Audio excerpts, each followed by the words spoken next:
இன்னைக்கு காலையில 6 மணி இருக்கும். எந்திரிச்சதும் துணி துவைக்கிற வேலைய முடிச்சுட்டு, காலையில பிரேக்ஃபாஸ்ட்டுக்கு வரகரிசி பொங்கல் செஞ்சிருந்தேன். உங்ககிட்ட காட்டலான்னு பார்த்தா, மதுரைக்காரனுக்கு வந்த சோதனை மாரி மூடிய கழட்டவே முடியல. நானே கஷ்டப்பட்டு ஒரு கையில வீடியோ எடுத்துட்டு, ஒரு கையில சமைச்சுட்டு இருக்கேன். சமைச்சு முடிச்சதும் அத ஒரு பிளேட்ல போட்டு திருப்தியா சாப்பிட்டு, எப்படிதான் கபோர்டுக்குள்ள வச்சாலும் இந்த அளவுக்கு சில பாத்திரம் யூஸ் பண்ணாத பாத்திரம்லாம் டஸ்ட் ஆகுதுன்னு தெரியலங்க.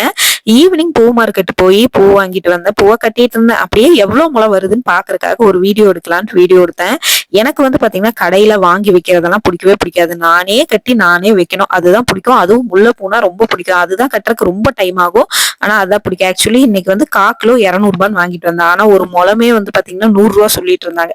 ஆக்சுவலி இது எத்தனை முழம் வருதுன்னு பார்க்கலாங்கிறதுக்காகவே நான் வந்து பாத்தீங்கன்னா கட்டிட்டு இருந்தேன். மேக்ஸிமம் 6.5 முழம் இல்ல 7 முழம் வரும்.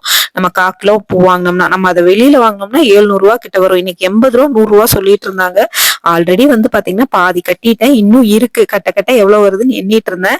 இந்த மாதிரி ஒரு பிளாஸ்டிக் டப்பால போட்டு வச்சிட்டோம் அப்படின்னா நம்மளுக்கு வந்து பாத்தீங்கன்னா பூ வந்து ஒரு 4 நாள் 5 நாள் வரைக்குமே வரும். நான் அப்படிதான் பண்ணுவேன். ஃபைனலா எல்லா பூவையும் கட்டி முடிச்சுட்டு மொத்தமா எவ்வளவு இருக்குன்னு பார்த்தேன். ஆல்ரெடி நான் போட்டிருந்த டப்பா வந்து பாத்தீங்கன்னா அது பிடிக்காதுங்கிறக்காக ஒரு சில்வர் சம்பட்டத்தை எடுத்து அதுக்குள்ள வந்து போட்டேன். இது ஒரு 4, 5 நாளைக்கு எனக்கு வரும். நீங்களும் இப்படி பண்ணுவீங்களா?